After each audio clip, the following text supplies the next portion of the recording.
clean up their state. Now, Plaquemines Parish President Billy Nungesser, who is heading up efforts to install sand berms to protect the Louisiana coastline, is fuming about the administration's latest intervention. Damn it, it took us long enough to get the permit. Now they're going to continue to throw rocks at us until they destroy this coastline.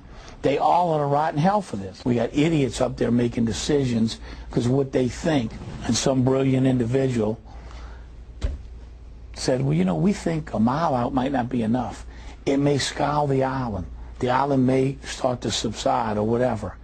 So let's go make them go 2 miles away. That sounds a good idea. Well, let's shut them down until they do it. And joining me now with analysis is the former CEO of Shell Oil, also the author of the book, Why We Hate Oil Companies, John Hofmeister. John, good to see you. Thank you. Thank you. I got to give you a lot of credit. You have been a real voice of reason throughout this entire, 8-week crisis that still is not being solved here. Here's where I'm frustrated, and I want your thoughts on this. Building barriers and berms and using booms and skimmers. You know what? All of this was offered. Assistance, 13 countries. We haven't done it. I don't know. I do not understand why. I don't get it. There's a political battle going on here, Sean, and this isn't being discussed by anybody. This is an East Coast anti-drilling mindset and a West Coast anti-drilling mindset against the drilling mindset of the Gulf Coast. The Gulf Coast has not supported this administration in elections.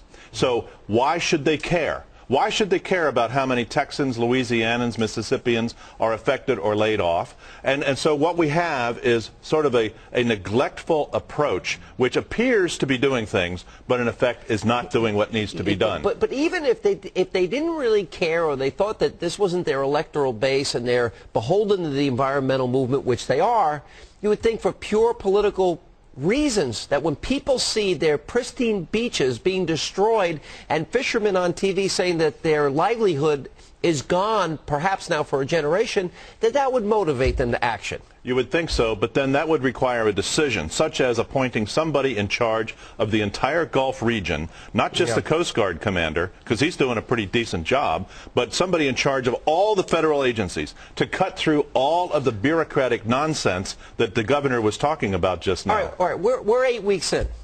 You tell me, are we doing what we should be doing at this point in time? Because it doesn't look like it to me. On the surface of the ocean, I think we are doing a miserable job. You got 30,000 people with shovels waiting on the beach. Why don't we take the oil off the ocean before it gets to the beach, scale this thing up with suction pumps and barges and tankers, and get that oil off the ocean? Look, you're the former CEO of Shell. I mean, I figured that out, in week 1.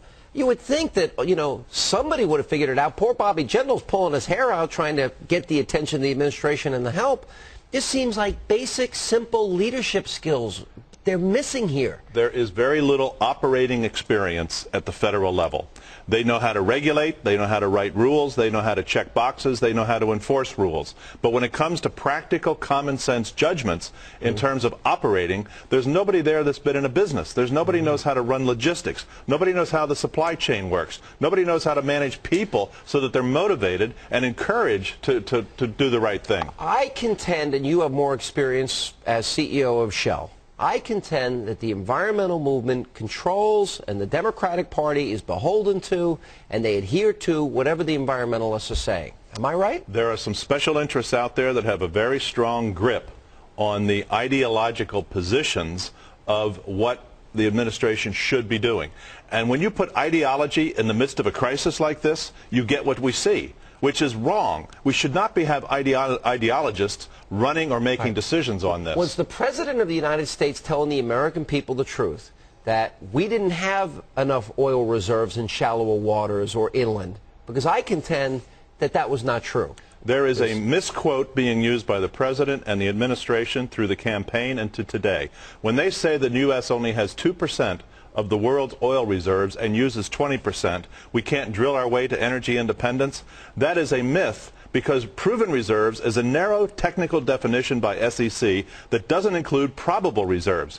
We have more oil in this country than the Middle East if we count all of the unconventional. Stop. We have more oil in this country than the Middle East. So what the President said to the American people is the reason we were drilling 5,000 feet out in the ocean, the most difficult drilling, he wasn't telling us the truth? We're not allowed to drill in the western Colorado. He says there's no oil there. Well, there's oil shale. It's called the Piceance Basin. Right. There is 1 trillion barrels of oil in the Piceance Basin. This is Colorado, Utah, Wyoming. That's right. Right. On the Alaska offshore, on the west coast, on the eastern Gulf of Mexico, the east coast, 100 billion barrels of conventional oil. So we could drill at ANWR, all right? We would proven reserves there, which was originally designated for drilling and set aside for drilling. We could drill off the coast of California.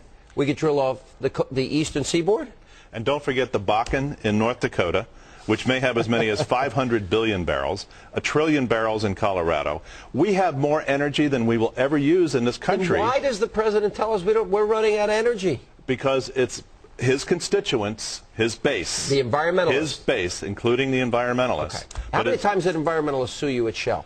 Well, it was an ongoing process. I mean, I can't count the times. All right. You mentioned in a piece that you had written, the Daily Caller, was it? The Daily Beast. The Daily Beast, okay. About this now is becoming the moratorium, because we're going to lose a lot of jobs here, and we're going to increase our dependence on foreign oil. You're comparing it to Katrina. Explain. I think that once the cleanup is done, and we will clean it up. I mean, it's hard now, but we will clean it up when the well is shut. I think the moratorium that the president has imposed, and they now are appealing the judge's decision, the moratorium will be Obama's Katrina. Why? Because I don't think the administration understands how you have to continue to drill for future domestic production.